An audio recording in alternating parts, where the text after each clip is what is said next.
በዛ በጨቅላ እድሜ ምን እንደምፈልግና ውስጤ ምን እንዳለ ካሳወቀችኝ ልበ መልካሟ የኢትዮጵያ የቁርጥ ቀን ልጅ ከሚባሉት ውስጥ አንዷ ከሆነችው ጀግና እንስት ጋር ላስተዋውቃችሁ። ዓለም ላይ አብዛኛው ሰው የስኬት ማማ ላይ ላያደርሰው ከሚችሉት ምክንያቶች ውስጥ አንዱና ዋናው ምን እንደሚፈልግ አለማወቁ ነው። ብዙ ሰው ይጥራል፣ ይለፋል፣ ግን መክሊቱ ላይ አይደለም። ያ ደግሞ አመርቂ ውጤት አይኖረውም። ገመና ተከታታይ ድራማ ላይ ከነበሩት እንቁ ተዋናያን ውስጥ አንዷ የነበረችውን መሰረት መብራቴ በከፍተኛ የህዝብ ድምጽ ብልጫ ከተሸለሙት ውስጥ አንዷ ነበረች። ታዲያ የሽልማቱ ስነ ስርዓት ላይ የተናገረችውን ንግግር ምንም ጊዜው ቢነጉድም እስካሁን አእምሮ ውስጥ አለ። እንባዬ እየፈሰሰ እንደሆነ ያወቁት ንግግሯን ጨርሳ ከመድረኩ ስትወርድ ነበር። ያኔ ነው ምን እንደምፈልግና ምን ስሜቴን እንደሚገዛው የገባኝ። ከዛች ሰዓት ጀምሮ ወደ ህልሜ የሚያደርሱኝን መንገዶች ሁሉ መጠቀም ጀመርኩ። ህልሜን እንዳገኝ ረዳችኝ። ትውልድና እድገቷ አዲስ አበባ፣ ልዩ ስሙ ግቢ ገብርኤል የሆነው አርቲስት መሰረት መብራቴ ከአዲስ አበባ ዩኒቨርሲቲ በቲያትር ጥበባት የመጀመሪያ ዲግሪዋን ይዛለች። ታዲያ በማዕረግ ነው። የሰራቻቸውን የጥበብ ስራዎች በመድረክ፣ በቴሌቪዥን እንዲሁም በሬዲዮ አበርክታልናለች። ቀዝቃዛ ረመጥ፣ ካብ ለካብ፣ ጠያቂ፣ ላጤና ኦቴሎ መድረክ ላይ የደመቀችባቸው የቲያትር ስራዎቿ ናቸው። በፊልም ደግሞ የፍቅር ሽሚያ፣ ጉዲፈቻ፣ ንጉስ ናሁሰናይ፣ ዜማ ህይወት፣ ቫኬሽን ፍሮም አሜሪካ፣ ሂሮሺማ፣ ሀረየት ይገኙበታል።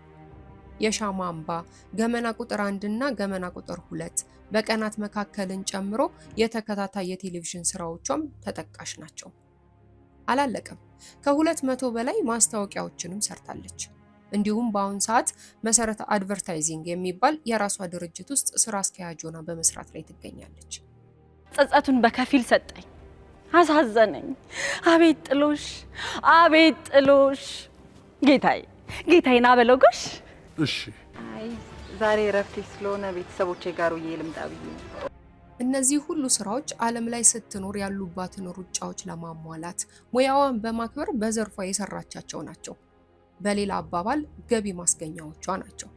ከዚህ በተጨማሪ ግን ለብዙዎች ያልታደለ ቅን አሳቢነትን፣ መልካም ልብን የሚጠይቅ ትልልቅ በጎ አድራጎቶችንም ታከናውናለች። በተለያዩ በጎ አድራጎቶች እንቅስቃሴዎች ላይም የአምባሳደርነት ማዕረግንም ተጎናጽፋለች። በእንቅስቃሴዎቿ ሁሉ ለወጣቶች ተምሳሌት መሆን እንደምትችል ማሳያ የሚሆን በኢትዮጵያ ሚሊኒየም ጊዜ በወቅቱ የኢትዮጵያ ፕሬዝዳንት ከነበሩት ግርማ ወልደ ጊዮርጊስ የወጣት ተምሳሌት የሚል ሜዳሊያም ተበርክቶላታል።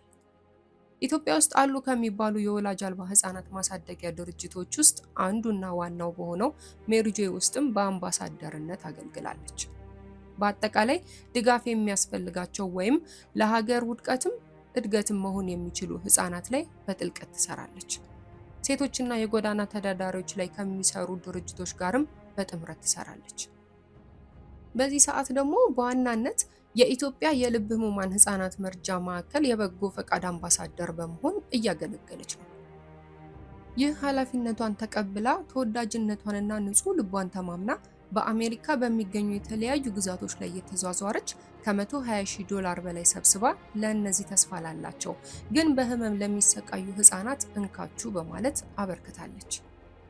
አርቲስት መሰረት መብራቴ ለሃይማኖቷ ቋሚ፣ ሀገሯን ወዳድ፣ በስነ ምግባሯ ተጠቃሽ፣ ባለትዳር፣ ተደናቂ፣ ብርቅዬ ኢትዮጵያዊት፣ መደነቅና መወደስ ብዙ ነገር ሊነገርላት የሚገባ ሴት ነች። ይህች ህልሜን እንዳገኝ የረዳችኝ ድንቅ ሴት ሌላም ትምህርት ሰጥታኛለች። የኪነ ጥበብ ባለሙያዎች ሀብታችን ህዝብ ነው ይላሉ። ምክንያቱም ላሉበት ደረጃ ላሉበት ከፍታ ያበቃቸው ህዝብ እንደሆነ ስለሚያምኑ ነው።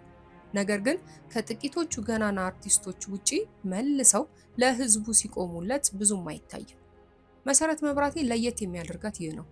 ይህን የተሰጣትን መውደድ፣ ክብር፣ ዝና ተጠቅማ መንዝራው ከፍ ላደረጋት ህዝብ መልሳ እያገለገለች መሆኗ ነው። ትልቅ ትምህርት ነው። ነገር ግን ይህ እያገለገለችው ያለው ህዝብ ለሷ ምንድነው ምላሹ ብለን ብንመለከት እጅግ ያሳዝናል።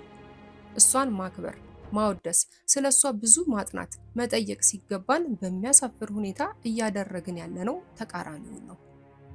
ይህን ዝግጅት ላጠናክር መረጃዎችን ፍለጋ ሶሻል ሚዲያው ላይ በምዟዟርበት ሰዓት ያገኘኋቸው ልጥፎች ደካማነታችንን፣ ስንፍናችንን እና ምን ያህል የራሳችንን ሰዎች እንደማናከብራቸው አሳይቶኛል።